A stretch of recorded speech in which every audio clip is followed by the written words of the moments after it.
All right, so yeah, hopefully you guys brought your laptops. If not, I guess you can follow up here on the screen. And this link, this notebook is, it'll be available, right? Like you can make copies of it, you can modify it however you want. Um, yeah, are you guys able to, just to double check, you're able to open this, right? Cool. All right, nice. So I think we're ready. At any point, if you guys have any questions, if I'm going too fast, tell me to slow down, right? Like, if you have any questions about what's going on, let me know and we'll slow down. I'm not 100% sure about the timing, so I don't know whether or not this will fill the time. So yeah, ask me all the questions you have, and Perbin and I will do our best to explain and slow down. And the nice thing is with notebooks, Jupyter notebooks, we can sort of try things out. Yeah, if you have any other questions about like something you think is specific to what you're doing in your notebook, if you raise your hand, like Perbid can come around and help you out with that. So yeah, this lecture is about practical machine learning.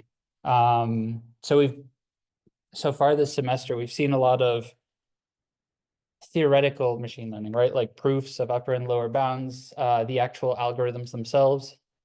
But what does it look like when you're given a data set and you're asked to model that data set with some accuracy or some F1 or some mean square error? How do you go about that?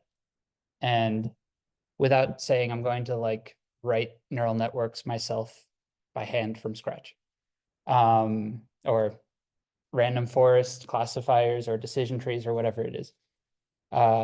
So this is where sklearn comes in. Scikit-learn is the full name. It's a super useful library. All the algorithms we've done in class so far, they have in there. They have loads of tools. The documentation is excellent. Here, let me.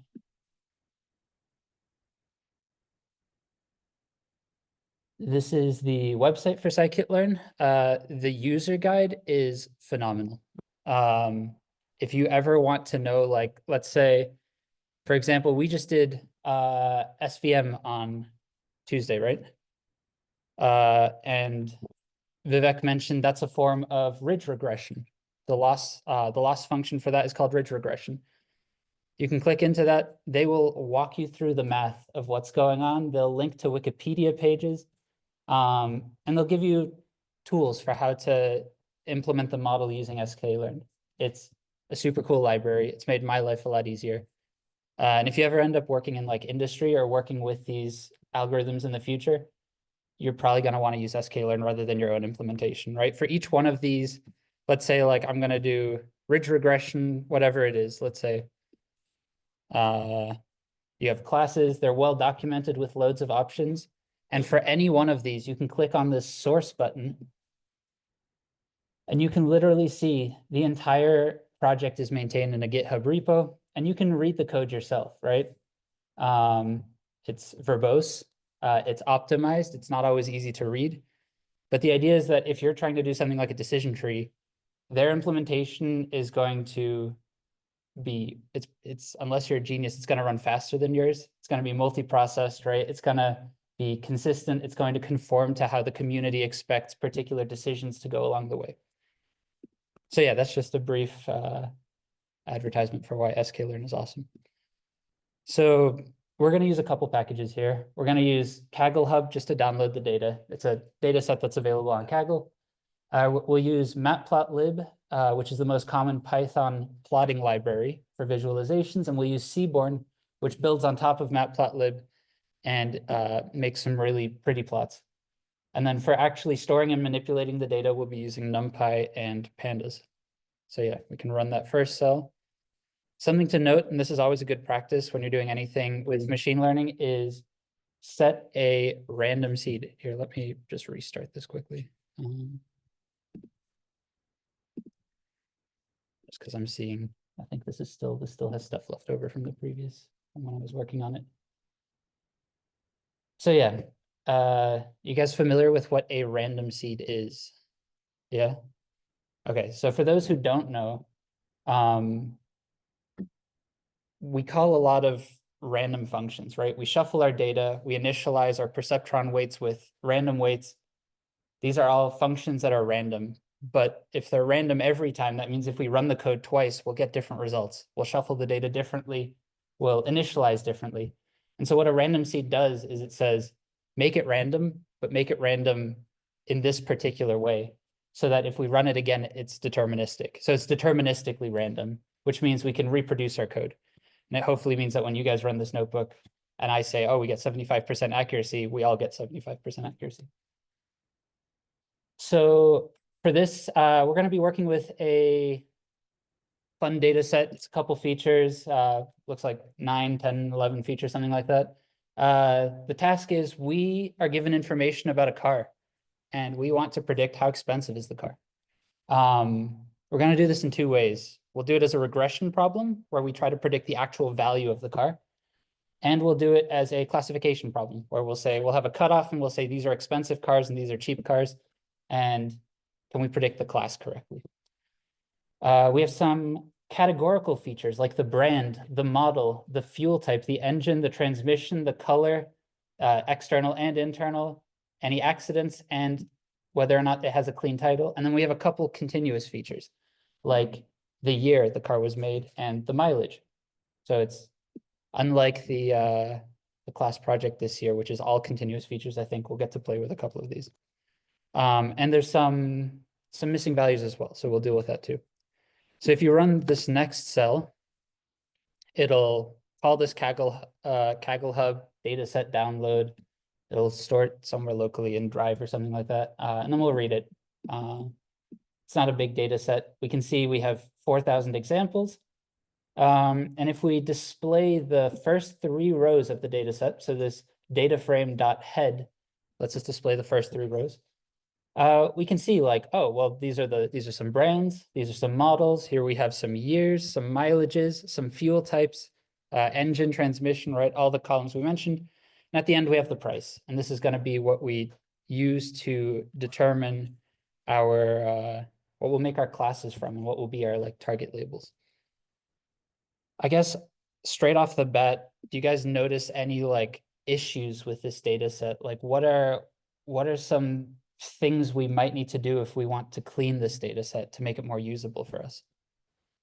You guys have any ideas? Or does it just look ready to go as it is?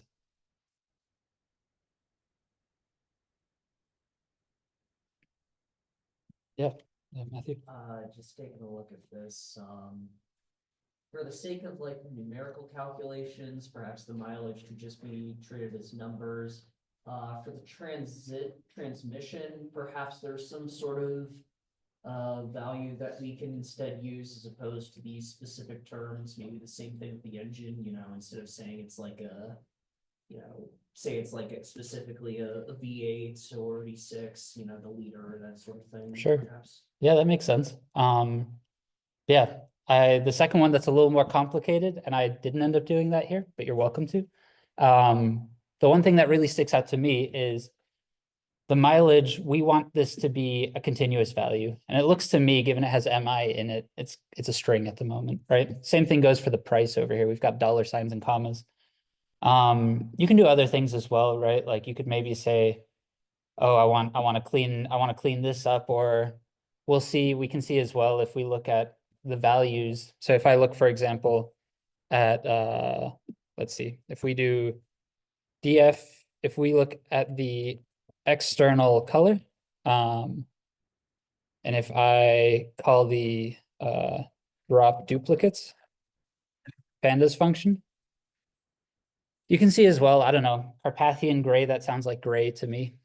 Nightfall gray metallic, lunar rock, right? CC, I don't even know what that is. But it sounds like you could probably do some cleaning here as well if you wanted to, right? There are 4,000, oh no, there's 319 unique colors. I'm sure we can get that down to like 50 if we tried.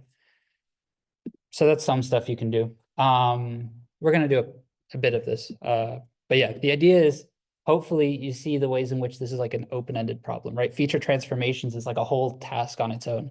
And if you do it well, you make the problem a lot easier for your model later on. I'm just going to quickly store which columns are categorical features and which ones are continuous ones. That'll be helpful later on. And so let's do a bit of this like pre-processing. I'm actually not going to do it like this. I'm just going to say, sorry, this is a last minute change. I'm going to say the clean data, we'll make this, let's make this a dictionary. Yeah, we'll do it like that. The idea is we're going to do it sort of the more Pythonic way first, and then we'll do it the more pandas way afterwards. So for our categorical columns, I've decided we're going to the cleaning of the data that we'll do is we'll fill the nans, which are numpy nan values. It's similar to none. They just use these numpy values instead. We'll fill these with the string unknown, and we'll convert all our strings to lowercase just to clean it up, right? Maybe there's gray uppercase and gray lowercase. We're just going to say those are the same thing. That's sort of the simplest thing I can think of. So if we say for I, comma, row in df.iter rows, so this will iterate through the rows. I don't know why this returns a tuple. It wants to tell you what the index is as well. You have to do it like this every time. And then we'll say for we'll say for a particular feature, call it yeah, feature values, why not? And then we'll say for, so if we pull out that, sorry, if we pull out that feature column, that will be the data frame. Ooh, no, is this how we want to do this? Let me think. No, I'm sorry. We're gonna change this up a bit. For feature name in categorical features, right? So we'll do this one feature at a time. For the feature column will be the data frame at that feature name, right? So this will pull out a particular column in our data frame. Now we'll iterate through the rows. Let's pull this out as well. And we'll say for I, comma, row in data frame.iter rows.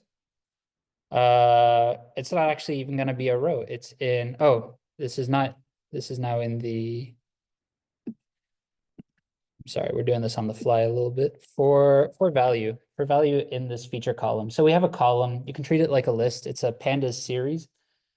And for every feature in that column, we're going to say the clean value is, what is it going to be? It's going to be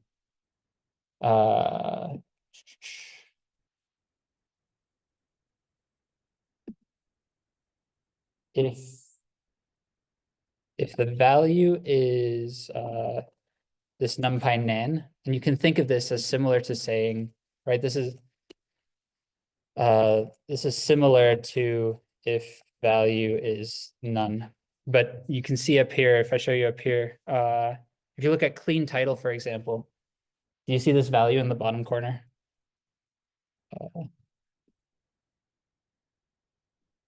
Can't make. Yeah, if you guys can see this value in the bottom corner here that I'm highlighting, it's not none, it's np.nan. So it's a bit frustrating, but this is how data frames do this. So if it's np.nan, then the clean value will be, what did we say we're going to set to? We're going to set to the string unknown. Unknown. It's a lot of n's. Otherwise, the clean value will be the string of the value dot lower. Does that make sense? I think that now we need to put it into our clean data. So now we'll say clean data at feature name. Oh, we need to append it to our feature values. Forgot to do that. So feature values dot append the clean value. And the clean data at the feature name is now going to get the feature values. So we have a dictionary that will map each feature name to its cleaned value. So for each feature in our categorical features, we will initialize a list, and these will be our clean values. We'll iterate through the values in our column. If they're nan or none, then our clean value will be unknown, right? We're just going to say we don't know what this is, but we're going to have a value for that feature that indicates that. And if it isn't nan, then we're going to, just to be safe, cast it to a string, and we'll lowercase it, we'll append it to this list, and then we'll insert it into this dictionary. Okay, cool. So we're going to do something similar for our model year. So we're going to start with, going to copy this. Copy up to here.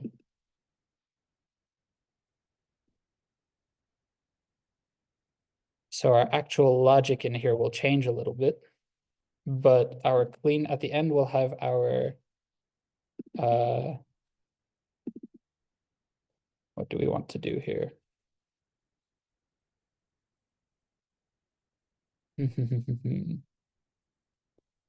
So for value in data frame at model year, we're going to, what did we say we're going to do to our model year? So we're just going to cast this to an integer, right? Just going to, but we can't do that, right? If we do that, oh, actually we can for this one. For model year, we already have it. We can just cast it to an integer. So it actually does work out okay here. And our clean model year will be what we write into our clean data in the model year key. Does that make sense so far? Let me know if I'm going quick. Yes. We change what's in the ints to just value instead of clean value. Yeah, that's a good catch. I'm cleaning on the fly. Yes, that's right. So that makes sense. Let's do something similar again, because we know mileage is also continuous, but we need to now convert it from the string representation to the way we want it represented. And so we know that the model year, the mileage is going to be of the form 1, 2, 3, 4, 5, mi period, right? And so this is just going to be some like Python string manipulation. I'm going to say, let me do this in a separate line. I'm going to say the clean value is the, we need the mileage in here now. We'll just copy that down to the bottom as well. The clean value is the value we're going to replace. So this is the string replace function. We'll replace commas with nothing. And we'll replace space mi dot with nothing. Does that make sense? So if we do that, you could do this with regular expressions, or you could do this in other ways. But we're just going to say every time you see this, put an empty string. And every time you see this, put an empty string. And if I look up here, I think I'm going to assume this is a space here between 51,000 and mi. I think if we do it like that, that should do what we want. And then the last thing we need to do is we need to convert it to an integer again. So we'll do that like that. Does that make sense? Any questions about how we've done that? Yeah. Yes. Let me see. Can you see that? Yeah, sorry about that. That's good? Cool. Any other questions before we move on? All right, so we're gonna have a similar kind of thing. Sorry to do this one more time. For the price, right? We need to, so our price is of the form $1, 2, 3, 4, 5. And so we need to do a similar thing here, but instead, this is the price. We're going to append this to the clean price list. And we're going to write it into the price key. We're still swapping commas with empty string, but there is no miles. Instead, we're going to do $signs. And then I think this should be the same. We can now say our clean data frame is a pandas.data frame of our clean data. Pandas knows how to handle dictionaries of lists. It can handle lists of dictionaries, right? There are loads of ways to do this. Ours is a dictionary that maps the feature name to a list that will contain all the values for that feature. And let's see what happens. Hey, what happened here?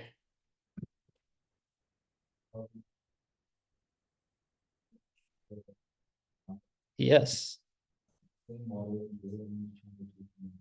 Hey, thank you. Oh man, you should have said that earlier. It's a good catch though. Let's see. All right, cool. We did some stuff. Forward, it's lowercase now. It was uppercase before. All our categorical values are lowercase. It looks like we've correctly inserted unknown here. That's good. Our model year is, I mean, it looks the same, but I know it's an integer now. Our mileage, this has been correctly parsed. This is now an integer, and our price has been correctly parsed as an integer.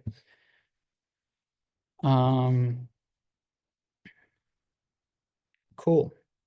Now that was a lot of work. I don't know if that's how you guys have been doing it in like the final project or in your assignments. It's a lot of code. It's repetitive.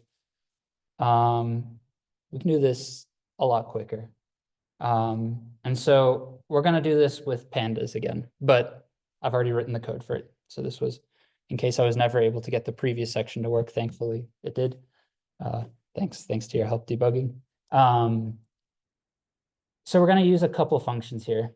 Pandas has an excellent function called fill na. It means fill the values that are not a number or none.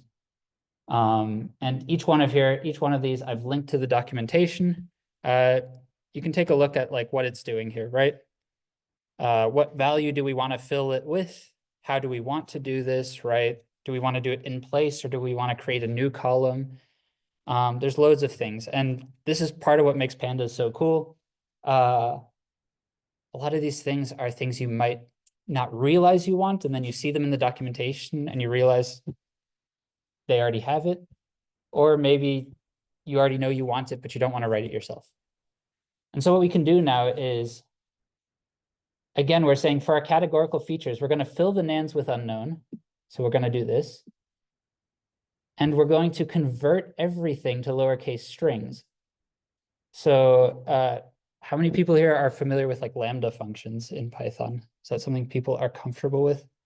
So if not, doing this, right, is identical. A lambda function is basically a way of writing a function in a single line, right? Like people in Python, they love jamming like 1,000 things into a single line, right? And they've got like the ultimate one-liner to solve everything.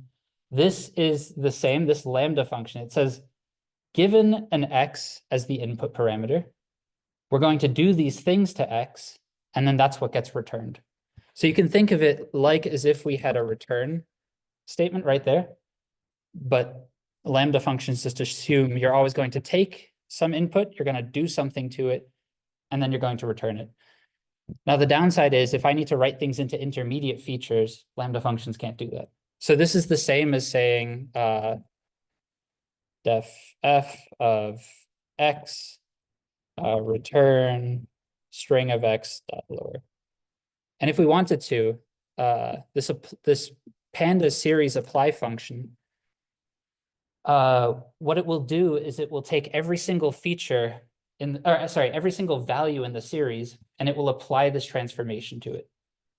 So what we're going to do is we're going to take the column for a particular categorical feature. We're going to fill the unknown values with unknown, and then we're going to perform this transformation and we'll write it to a new data frame with the same column name. Does that make sense? So lambda functions are cool. You don't need them. You can do it like this. We'll see later on. We'll do a different part like this as well. We can also use this as type function. This is a pretty cool function. You can just convert types, right? If you try and convert something that's already an integer to or if you try and convert something to an integer that's clearly not an integer, I think it'll throw an error. It should. But in situations where you know it's applicable, you can do this. For the mileage, again, we're going to use a complicated lambda function. In this case, I didn't do the way we had it written was replace, was it space mi period with the empty string. We're just going to split on the white space and take the left half. So the white space is between the number and miles, and we'll take everything before the space. And then we replace the commas with the empty string. We convert first to string and then the whole thing to integer. And hopefully that'll result in us having an integer here, right? We could also skip this part and use the as type function. But the cool thing about pandas is you can sort of chain these commands back to back. And apply is multi-processed. So it's a ton faster than using a for loop. Oh, here I have an example of how to use the apply function without a lambda function, right? This is a similar thing again. And then we have a final thing here. Yeah, so this is identical to this. One is with a lambda function and one is with this named function. And if I run this, we get the same thing again. So we just did it two ways. One not pandas, one pandas. I don't know if it's worth comparing, like this took 0 seconds. I'm sure the other one took 0 seconds. So, but if you're working with like 1 million lines, 10 million lines, pandas is pretty cool. So now we're going to split our data. We need to separate our x's from our y's, right? We're trying to model the price and we're trying to use everything else as our features. So we already have the price. But then we also, that's going to be for the regression setting. And then for the classification setting, we're going to define something called the price class. And again, we'll use the apply function here. You can do this in the binary classification setup, right, that we've been doing. But you can also do it multi-class, right? You can define 10 classes, 100 classes if we want to. The problem gets harder every time we do that. But we can do that if we want to. I'm going to do it with this 2 classes. What this says is every time the price is less than $30,000, we're going to say that's a low price. Car prices aren't what they used to be.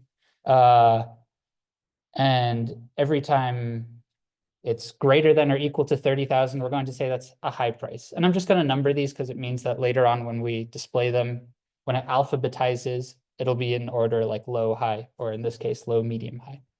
So you can ignore that, but these are just the names of the classes, right? The way we would do this in the perceptron is this would be 1 and this would be 0, or is it 1 and -1?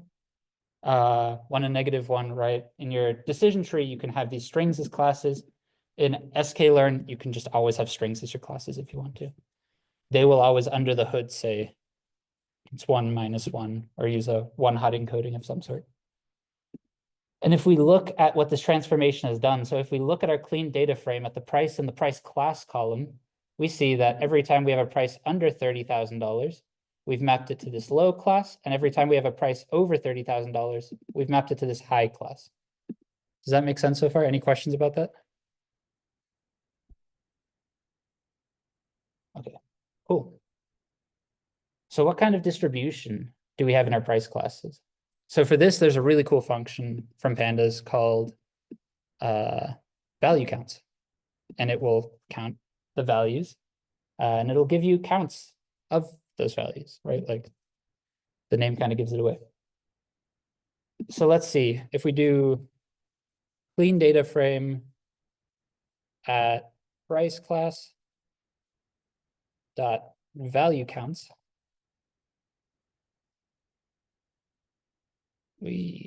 What's happened here? I didn't run this cell. This is the downside of notebooks. Make sure you run the previous cell, but this will give us our counts for the classes in descending order by count. If you want to sort it by the price class, there's a function you can call dot sort index if you want to, right? And again, we can chain these functions back to back to back. If we do it like this, then low comes first and high comes second. A cool thing that you can do in the value counts function as well is you can normalize. And so what that does is if we set that to true, so if we say normalize equals true, instead of giving us the counts, it'll now give us the proportion, and it'll rename this column to now say this is the proportion. So it's not perfectly balanced. The data looks like it's about balanced, right? It's okay. So this is all kind of like pre-processing. This is the setup for the problem. Only took us half an hour. This is now getting towards what we'll do from here on is like more like the stuff that you guys have been seeing for the first time maybe, and what you've been asked to do in your assignments. Well, I guess in the assignments, we've been giving the train test splits for you, but in our case, we have one big data frame, and we want to correctly evaluate any model we choose. So we need to separate our test set, right? We need to know that our generalization error, we need to have some idea of what that might be. So for this, we can use this function called train test split. If I separate my x's, so I'll take the clean data frame and I'll drop our two label classes. That'll be my x's. I'll define this function called yreg, which is for y regression. That'll be the price, and ycat for y categorical. This will be the price class. And if I run this, and we look at the first three lines, you can see we've chopped off price and price class from the end. So these are now our features. They still need some pre-processing, but we have some features. So the first thing we need to do is decide what fraction of our data is going to go into the test split. I've decided it's 0.1, 10%. You can do whatever you like here. How you would typically call this is you would say train test split. So let's look at the documentation. Let's do this for a second. They're going to take in some number of arrays. So this star says there are multiple values that can be passed in here. You can define the test size. You can define the train size. I don't know what happens if you do both and they don't add up to 1. I'm sure they explain it in here. You're going to set the random state, right? So this is where our random seed comes into play. We want it to shuffle in a reproducible way. We are going to shuffle, and stratification is something that's really useful if your data set is like super imbalanced. What that will do is it will ensure that if in the total data set, maybe one class is 99% and the other is 1%, right? It'll ensure that in your train split, it's 99 and 1, and in your test split, it's also 99 and 1. So that's really useful if you're dealing with like 1,000 train examples and it's 99 and 1, there's a chance your test split has none of like the second class, right? So stratification guarantees that the distribution of your categories will be maintained in all of your splits.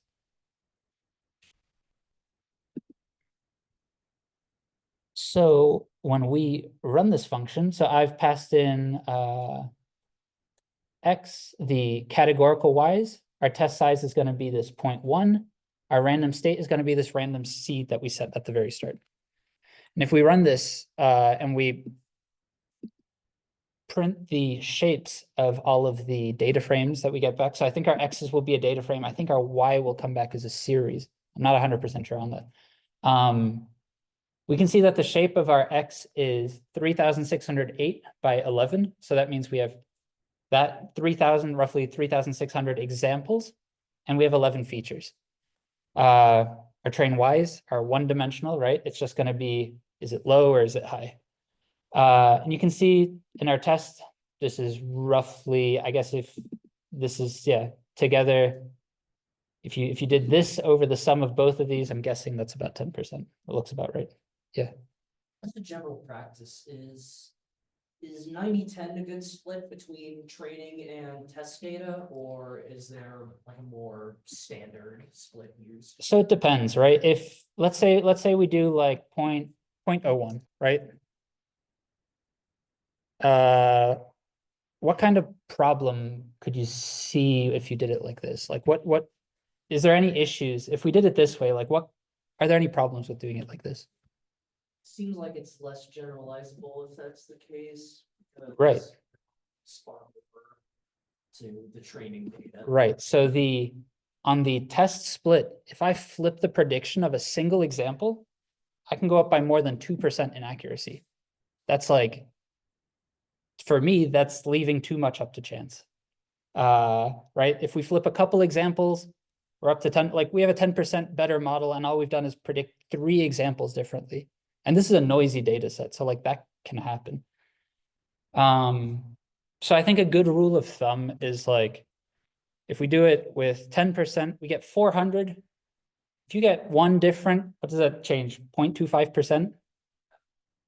To me, that's okay. Maybe you think I need more, I want to plot my accuracy to like 8 significant digits. Put more in your, like there's a trade-off, right? You have less data to train from, but the metrics you calculate are more precise. This is also important to think about, like if you're working on a problem that has 200 classes, right? You're predicting 200 classes in a multi-class setting. 400 examples starts to not look like a lot, right?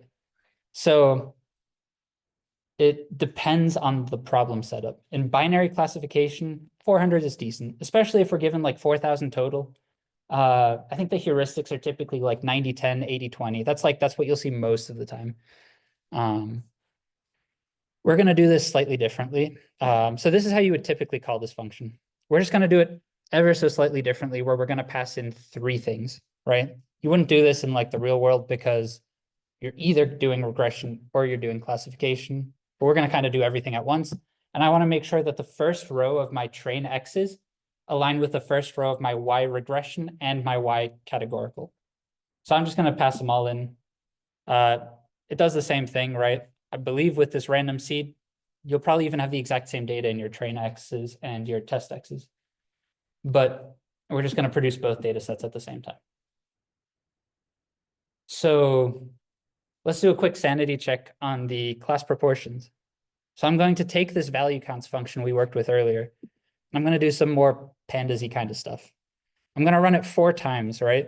Twice for train, twice for test. Once with normalize equals false, and once with normalize equals true. And then we're going to call this sort index function. I'd originally done this in the 3-class setting. We're doing this in the 2-class setting now. We're going to sort by index. We're going to create a new data frame with these columns. Does that kind of make sense? I sort of do a lot in a couple steps, but it means we get to see all of this in one table. And you can see we have 48% of the low class in our train split, and we have 47 in our test. We have 51 high in our train and 52 in our test. Again, this gets back to like, would you want to stratify? It depends on your problem. For me, these are equal enough. But maybe for a particular problem, that's not the case. So what we can also do is we can visualize our data a little bit. There are certain patterns we'd expect to occur in the data, right? Like, would we expect older cars, when it comes to like model year, would we expect older cars to have a higher price or a lower price? Lower, that's right. I agree. Would we expect cars with a higher mileage to be lower in value or higher in value? That's also right. So, but we don't know. We don't know, right? Like maybe I gave you a garbage data set. You don't know. So we can use this matplotlib scatter function. It'll create a scatter plot. We'll do 2 subplots, so a left plot and a right plot. It'll give us these axes. We can use the Python zip function to zip our axes and the 2 features we care about. And we'll plot them, right? I'm just going to make the size small so that the points are nice and small. We'll set the title, the X label, the Y label. And this is what we get. And I think our like what we'd expect holds up, right? Older cars, as we go back to the 1990s and 80s, these are pretty cheap compared to the newer cars. I guess this is like 0.5 times 10 to the 6, so that's $50,000, right? You can format it if you want to. So clearly a really expensive car from like the 2000s. And similarly with mileage, the higher the mileage, the lower the price. So for our regression setting, there's some patterns that make sense. Let's do this as well for our categorical features. So for this is where Seaborn comes in handy. So we have this, we import Seaborn as SNS. Don't ask me why, that's like the convention. I guess Seaborn is too wordy In the same way we import matplotlib.pyplot as PLT or pandas as PD. But we'll use this box plot, and the box plot will take in X's and Y's.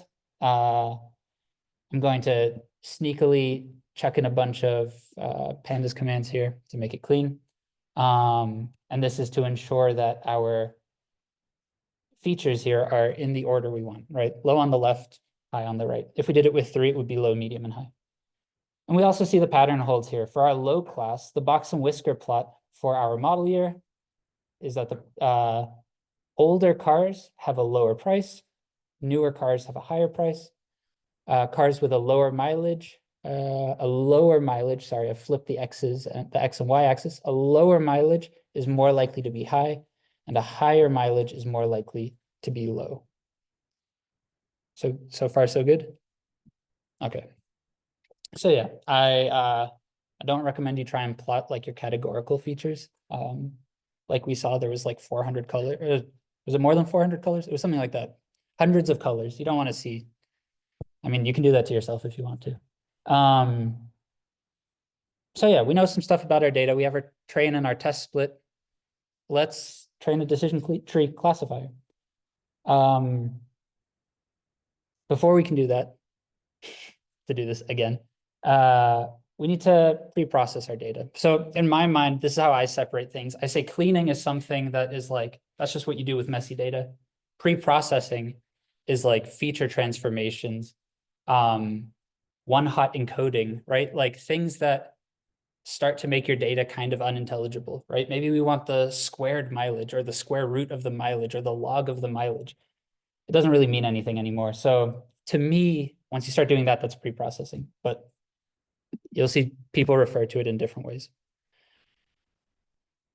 So for this, unfortunately, the sklearn decision tree, so if we look at the documentation, they don't tell you this. I think I linked to a GitHub issue. I mean, if you Google this, it'll come up over and over and over again. They don't do the ID3 algorithm the way we've learned it, which is kind of sad. It's a cool algorithm. If you remember, Vivek mentioned you can do ID3, or there are variants of ID3 that work for continuous variables, for continuous features as opposed to categorical features. sklearn does everything as if it's continuous for decision trees, which is, it's a decision. But what does that mean for us? It means we have to one-hot encode our categorical variables, which is like, to me, that's stupid, but we're going to do it. And in practice, they find it produces like a similar, it'll make a much longer tree, right? It'll make a much deeper tree if you don't limit the total depth, but it'll empirically produce similar metrics. So we're going to train, for this, we're going to use the one-hot encoder module. Let's take a look at this. What does this do? Encode a categorical features as a one-hot numeric array, right? You pass in, you can set what are the categories. By default, it'll figure it out on its own. You can drop things. You can say, do I want the output in a sparse representation or a dense representation? How do I want to handle unknown values? What is the minimum frequency, right? Maybe if something only occurs like less than 1% of the time, it won't even get its own value in the one-hot encoding. We'll just map it to however we handle unknown values every time. Loads of decisions along the way. You choose, you make the best decision you can. You try a couple out, right? What we're going to do is we're going to say we're going to handle unknown, ignore. So if we ever see unknown values in the future, right? Maybe the color, or here, I plot, these are all the brand feature values. Maybe there's a new car company that exists in the test set, but not in the train set. What we'll do there is we'll produce a one-hot encoding that is all zeros. Does that make sense? Now, I'll leave it up to you guys to figure out like what a decision tree will do with that at like inference time. But it's a design choice that we can make. So we're going to, once we define our one-hot encoder, in the assignments we've written, we always make it so that every model has train and predict, right? Train sees the X's and the Y's, and predict only sees the X's and produces Y's, right? It predicts some Y's. The paradigm that gets used in scikit-learn is for these pre-processing functions, they're always going to use fit to train and transform to transform the data. For the models, we'll see it's fit and predict. And so we're going to fit this encoder on our training categorical features. Why wouldn't we just do this on like our entire data frame, right? Train and test. Why wouldn't we do that?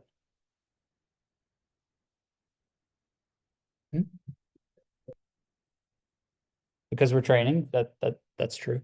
The reason I would say is because like we don't know if this is the exhaustive list, right? We don't know. Maybe Mazda's not in here, right? But it is in the test set. And so for our generalization error, we need to know how we might handle like unknown categories, right? Categories we've never seen before. For brand values, it's not as like, might not happen as often. But for something like transmission, I don't know all the transmissions in the world or all the interior colors. So if we run this, this will encode all of our categorical features at once in one encoder. And for our first feature, the brand feature, there are 56 values. So if you want to count them, there's 56 in here. And these are the values that it can take. If we just like quickly test this and we look at the first example in our train data set and we look at just the brand feature, right? Get this tiny data frame or the Panda series, just the value BMW. If we one-hot encode that, this is what our one-hot encoding looks like, right? We have all zeros, a 1 in the 6th position. This corresponds to 1, 2, 3, 4, 5, 6, a 1 for BMW, and a 0 for everything else. Does that make sense? Cool. So that's how we'll do it for the brand feature, but if we call the encoder, it'll do all our continuous features at once. So a problem that you guys are probably running into in your project is can't do decision tree. At least we can't. We're not smart enough. We haven't implemented the continuous decision tree. Can't do ID3 on continuous values, right? So you need to discretize it somehow. sklearn has a function for that, or they have a class for that. It's the k-bins discretizer. So we want to discretize our continuous feature into k-bins. We look at that. What do we get here? How many bins do we want? How do we want to encode it, right? Is it one-hot? Is it ordinal? What's the strategy? Is it uniform? So all bins will have the same width. Or is it quantile so that all bins get the same amount of data? Or k-means. I'm not going to talk about that one. Do we want a subsample, right? Again, what's our random state? Always comes back. We're going to split our data into 10 deciles. So that means each bin will have 10%, should have about 10% of the data in it. We're going to do this again in a one-hot dense way. And this is quantile. If we do this and we look at our year feature, we'll see these are the bucket boundaries. So we got 1974 to 2006. It's a really wide bucket, but contains 10% of the training data. 2006 to 2011, 2011 to 2013, and so on and so forth. And again, we can test this out. If we have just the model year, the first row, the first example, and we encode that using our discretizer, it'll put it in the second to last bin. That looks about right to me. You can double check that if you want to. It's worth noting the implementation for this is pretty cool. If you see a value, like the first bin, this is 1974 to negative infinity, and this is 2024 to infinity. So you'll never have future values that don't appear in a bin. We'll always put them in a bin. Whether or not your model knows what to do is a different question. But that's cool. We don't need to handle unknowns in any way. So now we're going to pre-process our data. For our categorical features, we will call this encoder.transform, and we'll get our one-hot encodings. For our continuous features, we'll call discretizer.transform, and then we'll call numpy.concatenate. So these will produce, they don't produce data frames again, they produce numpy arrays, right? This is a numpy array. We'll concatenate them, right? So we'll have the one-hot features as the first 9 columns, I think, and or actually not the first 9.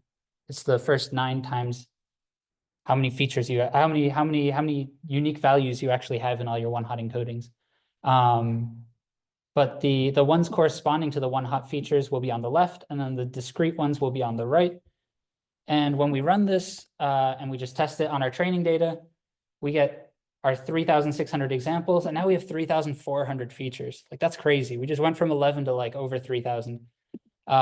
This is why doing it in this one hot way will produce really deep trees, as opposed to ID3, which can work with just like your 11 or maybe 11 plus a little bit features for your bucketed continuous values. So yeah, we have our pre-process function, right?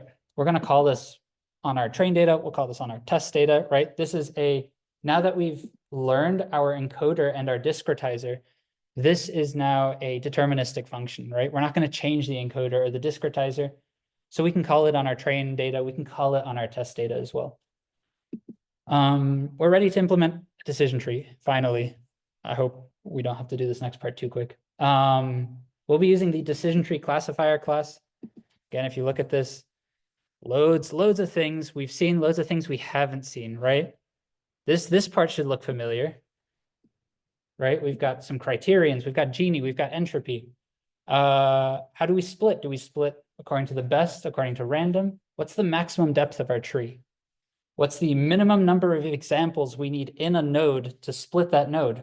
Maybe you don't want to split more if there's only a couple examples in there. Yeah, how many examples do we need to create a leaf node? What's the minimum number of examples? Loads of things. What's the maximum number of features we want to use?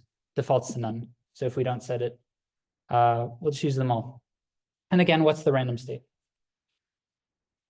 So let's run this. I've set this with entropy with a max depth of 4. We get a decision tree. This doesn't mean anything. This is just a representation. Fit returns the classifier. So I could do this as like that if I wanted to, right? Classifier equals classifier.fit, but it also modifies it in place, right? If I did it like this, you wouldn't get the output. But because it trains similar to how you guys implemented it, it modifies the class in place, right? .train, you don't get a new tree. It's the same tree, but it is now a train tree. So we have a tree. It has depth 4. It has this random state that we set. We got to evaluate our decision tree. And this is one of the sklearn features I use the most, this classification report. One way to think about it is like, what if we produce all the metrics at once, right? This is basically what we do. Don't worry, there's a lot of numbers here. Not all of them are like relevant to things we've covered. We'll go through this. But the classification report, it'll calculate your true positives, true negatives, true false positives, false negatives. It'll calculate your precision and recall. It'll do your F1 score, your accuracy, macro averaged and weighted or micro averaged F1 score, precision and recall. For our purposes, I'm not going to go through what those all mean. We have accuracy. This is a number we're familiar with. And the F1 score that's being used for the final project and that Vivek gave you guys the formula for is weighted or micro averaged F1 score. So there are 2 ways of computing F1. This is how we're going to do it. This model's okay. It gets 76% accuracy, 75% weighted F1 on the train set. And on the test set, we get they're not the same. Slightly worse, right? 75% accuracy, 74% weighted F1. We know we can do better, right? This is like, we set the depth to 4. We know we have like 3,000 features. Why not like see what the optimal number is? This is also a really cool function, or a really cool class, grid search cross validation. So what you guys have been doing in the project is what we would call grid search. Grid search is an exhaustive search of all hyperparameter combinations, right? So if I have entropy and Gini and max depth 4, 8, 16, 32, 128, and 256, it is all the combinations of those two things. That's called grid search, right? You can think about if you had your criterion on an x-axis and your max depth on a y-axis, all your points would form a grid, right? All the things you try. And there are different things you can do. There's random search, you can do Bayesian optimization. There's loads of stuff you can do, but we're going to do the one that we're familiar with. We can create this grid search cross-validation object. We're going to say we want 5 folds, right? So this is CV equals num folds. What is the metric we want to optimize for? sklearn has some options, right? You can do accuracy. You can do weighted recall if you want to. We're going to do F1 weighted. This is similar to the final project, and hopefully you get some use out of this for the final project. And we're going to try entropy and Gini, and we're going to try these max steps. What we're going to get back, so again, this format, we're going to fit this. We're going to call dot fit. And what we get back is a grid search. Well, this is what I've called it. We get back a bunch of things. But if we pull out the CV results, we can make a data frame out of that. And let's run this. This is going to take a second. I'm going too fast again. This is going to take, I think this takes about 30 seconds. I tried to pick the hyperparameters so we weren't like sitting here forever. But this is going to return some stuff. And when it does, right, if we look at that data frame, I'm just going to skip down here. What does so each row in the data frame that we get back from this corresponds to a hyperparameter combination, doing full cross validation on that combination of hyperparameters. And if I look at like the first one, so this corresponds to where the criterion is entropy and the maximum depth is 4, right? Which was the first criterion of maximum depth we asked for. We can see how long did it take for each CV split? What was the standard deviation of how long it took? You get so much data back. What's the mean score? How long did the scoring take on average? What was the standard deviation? What was the criterion parameter, the max depth parameter? This is the same thing as a dictionary. Split 0, 1, 2, 3, 4. What were our scores, right? So this is our F1 weighted average. What's the mean? What's the standard deviation? Compared to all the other combinations of hyperparameters we've asked for, where does this one rank? This is the 12th best one. We find, so this is now done running, took 36 seconds. The best cross-validation average weighted F1 score is 83%. And these are our best hyperparameters. So this is what I mean when I say like, you can use this like from this point forward, or when you're not asked to do it manually, use sklearn, right? Like we had a lot of questions with the perceptron, like can we do it in the auto grader's timing out, right? It doesn't for sklearn, right? It'll never, sklearn, my implementation doesn't, but sklearn's even faster, right? sklearn, because it's open source, anytime some nerd out in the world thinks I've got a faster way of doing this, they're like, great, add that to the repository. And that is now the next sklearn package. So that's pretty cool. That's awesome. Like we can also take our data frame and we want to plot for the different criterions, we want to plot what our scores were. And we can make a plot, right? For these different depths we tried, for Gini and for entropy, what kind of average weighted F1 score do we get during cross-validation? And we see, they said, what was it? Gini 32 max depth. That looks good to me. We can pull out the best classifier that was learned during cross-validation. So the way we did this in the project is you would actually retrain on all the training data using the best hyperparameters. I'm lazy, we're just going to use this one. But we can evaluate it again, right? So, wow, it's basically memorized the training data. That's awesome. All right, maybe it isn't. It's This is a depth 32, so we'd expect it to do better. It has far more features. And what's our test score? Our test scores are 85 accuracy, 85 weighted average. So that's up from 75 and 74. That looks good to me. Maybe it's a little overfit, right? There's a big discrepancy here that we didn't have previously. But if all we care about is our generalization error on our test set, this is the best we can do. Have you guys heard of confusion matrices? So for those that haven't, it's a way to look at when we predict classes, which classes do we predict with respect to what the ground truth is? And so for this, basically it lets you diagnose when we get it wrong, how do we get it wrong, right? Are we always predicting, is it always false positives or is it also always false negatives? sklearn has a confusion matrix function that will again take your ground truths, your predictions, the names of your classes. That's just so that the ordering here is in a particular order. If you flip them, things would be flipped. If we run this, we get back a two-dimensional NumPy array. And you can also calculate this on your own, right? This is exactly how you calculate, like the top left is true positives, the bottom right is true negatives, right? And the other two are the others. But like, what if you have this for like 30 classes? There is no true positive anymore because there isn't a class that is positive. There is just, was it this class and did I predict this class? So if you were to rerun this, and I'd recommend you do, rerun this notebook, but flip it out for the 3-class variant as opposed to the 2-class variant, this should be 3 by 3. And again, Seaborn makes some gorgeous plots. We can make a heat map that visualizes this, right? Now, this isn't super interesting. Maybe it is, I don't know. But if you look at the heat map, the Seaborn heat map documentation,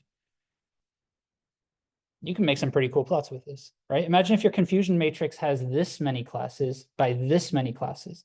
The notion of like true positives and true negatives and false positives goes away, right? We have far more than 4 boxes in this plot. It's just like, was the ground truth BERT, and did we predict COLA for this one? Or I guess none of these are super aligned with how we're doing it for confusion matrices, but for us, these would be aligned. As you can see here, where'd it go? On the y-axis, we have the ground truth. So was it high or low? And did we predict high or low? You can see this is pretty good. When the actual is low, we predict low quite often. And when the actual is high, when the ground truth is high, we predict high quite often. But maybe this is useful if you want to diagnose, right? Is 35 and 24, are those really far apart? Is that like, what if this was 100 and this was 0? Maybe that tells you something about how you want to change your model, right? It tells you something maybe about your task. Of course, don't do this on your like test data. I'm doing this on the test data, right? If you make decisions based on your test data, you've defeated the purpose of your test data. But you can create confusion matrices, and they're super useful tools. We can train decision tree regressors. I'm going to do this a bit quicker. The criterions are different, right? We haven't learned how to do decision trees for regression. We know it's possible. I don't know how to do decision trees for regression. I'm using sklearn. We're going to set a max depth of 64. Why not? But we do know about mean square error, right? This is the objective for linear regression, for example, is to minimize the mean square error. We can also plot the mean absolute error. And again, if you look at the, I guess I didn't, dang, I had all these documentation links. I'm missing that one. Take a look at the sklearn.metrics library, right? They've got like 100 metrics. They've got confusion matrices. They've got loads of cool stuff in there. They've got mean square error. They've got absolute error. Let's see, I'll get over there pretty quick. So if we look at metrics over here, classification, right? We've got accuracy, we've got F1, we've got Hamming loss, hinge loss, loads of things. For regression, we have, let's see, where are ours? Mean square error, mean absolute error. Maybe you care about mean pinball loss. I don't know what it does. Check it out, read about it. sklearn is it is an educational tool. These user guides, like this is as clean as Vivek slides, right? Like this is awesome. Maybe even cleaner. Take a look at it, right? That's for quantile regression, which we haven't covered. But hopefully what this enables you to do is you can train like any of these classifiers, and you can learn about any of these classifiers and train them really quickly using sklearn. And hopefully it like expands your toolkit of all the functions, all the models you have available. If we train this looks pretty overfit, right? On average, we're off by $800 on the train data, and we're off by $18,000 on the test data. Like that's pretty overfit to me, right? It looks like we've memorized the train data using a decision tree for regression. We can do some cross-validation again. Let's try some different depths. I think this is going to take about like 30 seconds again. I've already created the plot. If you look at it, as we change our max depth, here it becomes really obvious what the best one is. It's important to note we're using negative mean squared error here, because what grid search CV is going to do is it's going to try and maximize your metric, right? So for accuracy, maximizing the metric is exactly what we're trying to do. But for mean square error, the closer you are to 0, the better you are. And so we need to take the negative so that when we maximize the negative, it's the same as minimizing the positive. Yeah. I don't want to interpret that number. That's the best negative mean square error. These are our best hyperparameters. This is our cross-validation plot. We can pull out the best model learned during cross-validation, and we can run this again. And now we see it's a little overfit, right? We're doing a bit better on train than on test, but our test has come down from 18,800. It's come down from, has it done worse?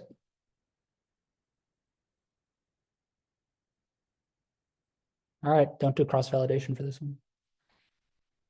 I guess it's less overfit. Maybe that's worth a lot, right? But turns out maybe that's the best you can do with decision trees on these features for this task. We can do perceptrons as well. I'm just going to go through this really quickly. Take a look at the documentation. Their perceptron implementation is also a bit annoying because you can't do you can't change the margin. You can't do weighted averaging, for example. Or yeah, you can't do averaging. We need to change our pre-process function a little bit, right? We don't need to one-hot encode our continuous values. We can just take them as they are. So we end up with, 18 less features. It's still a lot. They also implement early stopping using a held out validation set. We're going to set that to 10%. That looks a lot like epoch training, right? That looks like when on a validation or development data set, we're going to do early stopping based on if the score isn't getting better anymore. The perceptron loss isn't getting better anymore. And you can see I think for the sake of time, we're gonna go through this kind of quickly, but you can see, what do we have? What options do we have? Do we want an intercept, right? Maybe we don't want a bias term. How many iterations do we want to run for? They're going to do 1,000 epochs, or is it 1,000 epochs or 1,000 iterations? 1,000 epochs. It's 1,000 epochs. There you go. It's excellent documentation. You want to shuffle the data, right? This should look super familiar. These were a bunch of decisions that you guys made, or we told you to make. Do you want it verbose, right? Do you want it to print a bunch of stuff? What's your default, what's your learning rate at time step 0? This is pretty cool. How many CPUs do you want to use, right? You can do this in a heavily multi-processed way. It'll beat the autograder every time. What random state do you want? And so here, here's this early stopping, right? Whether to use early stopping to terminate training when validation score is not improving. If set to true, it will automatically set aside a stratified fraction of training data as validation and terminate training when the validation score is not improving by at least this tolerance parameter for n iter no change consecutive epochs. So you can set the validation fraction, you can set the n iter no change. So they're going to say if your model's loss on 10% held out data over 5 epochs doesn't change by more than 10 to the minus 3, we're going to stop training, right? So 1,000 is an upper limit, but we might stop earlier. But you can also set this to false, right? It's up to you. Loads of decisions. But we're gonna do this. Makes it go faster. It's typically useful to avoid overfitting, as you guys have seen on the homeworks. We get some scores. It's not as good as the decision tree. The decision tree, I can tell you, is a more expressive class of models, right? So that's expected. It's pretty good. It's definitely faster to implement, right? If you're like worried about, we need to be able to predict within 0.1 seconds on 1,000,000 examples, you're more likely to do it with perceptron than a decision tree. And then the last thing, we've got 7 minutes. Let's see if we can do this. Let's do an ensemble. Let's do a model we haven't seen, right? And in case we don't finish it, I mean, just to let you know, on the left here, they have all the models, right? They have logistic regression, which we'll do later this semester. They do, where is it going to be? They should have a, oh, so their version of SVM, they call it SGD. They have an SGD classifier. That's the SVM we're learning about at the moment, right? And if you even wanted to do, you could do naive Bayes, you could do simple neural network. An MLP, like a multi-layer perceptron regressor, if you wanted to. And I'd encourage you for the final project, if you're curious about this stuff, like play with it, play with it, play with it, play with it, try everything. Hopefully this is like fun. I think this is so cool. Then again, I'd understand if you think it's overwhelming as well, or not interesting altogether. Let's train a random forest classifier. So one of these, one thing we've talked about in class, but we've never actually like implemented ourselves, is a random forest classifier. So this is a forest of decision tree models. The way a random forest classifier works is for each decision tree, we're going to subsample our data, and we might even subsample our features. Maybe we're not even going to consider all the features. And hopefully what that does is across all the trees that we learn, we'll learn an even better ensembled classifier. And it has the side property that it also typically overfits less, because if you don't see all the data, or if you don't see all the data and you don't see all the features, you can't just memorize the training data, right? It's a different, the problem changes slightly for every single tree that you're learning. So let's see if we can get this done real quick. I've defaulted this to a dummy classifier. Dummy classifier, it's also kind of, oh, let's see. The dummy classifier, this is similar to our majority baseline, right? It's a bit of a dismissive name, but majority baseline. It's a majority baseline if the strategy is most frequent. We can also predict uniform at every time step if we want to, or stratified uniform. If we do this with uniform, right? Let's see. As expected, our F1 scores and our accuracies are about 50%, right? We're predicting randomly between two classes every time. But let's do this with a random forest classifier. So what we're going to do is we're going to swap out this dummy classifier for the random forest classifier. Let's take a look at our hyperparameters. What do we want to do here? How many estimators do we want our random forest to have? Any ideas? Do you guys want? Should we pick one? 15 sounds reasonable to me. 15. Our criterion, do we care? Let's go with Genie, why not? Maximum depth. Let's say each one of our trees can have a maximum depth of 8. And the maximum features. Yeah, let's subsample our features for each tree. Why not? Max features, let's say we have access, what is it, 3,000, 4,000 features total. Let's say each of these 15 trees will get 300 features. And then the last thing that's worth setting is, do we want to bootstrap? So this means, do we want to subsample our training data for each tree? And I think we do. The default is true. Do they let you choose what? Is this the max samples? If bootstrap is set to true, the number of samples to draw from X to train each base estimator. Let's set that one too. So we're going to do max samples. What is it?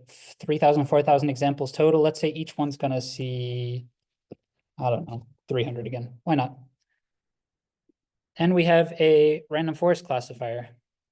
Ooh. We didn't pre-process our X.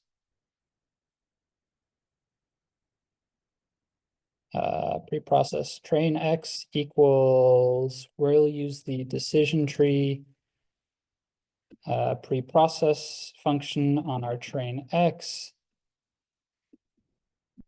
I wrote some buggy code. We do it like that. Cool, we trained it. That went really fast, right? We just learned 15 trees, like really quickly. Actually, you know what? That was so quick. Let's do 100. I think we can do, I'm not even going to check the scores. Okay, that one takes a bit longer. Let's see how we do. 84% accuracy, 84 average F1, 82% accuracy, 82 average F1 on the test set.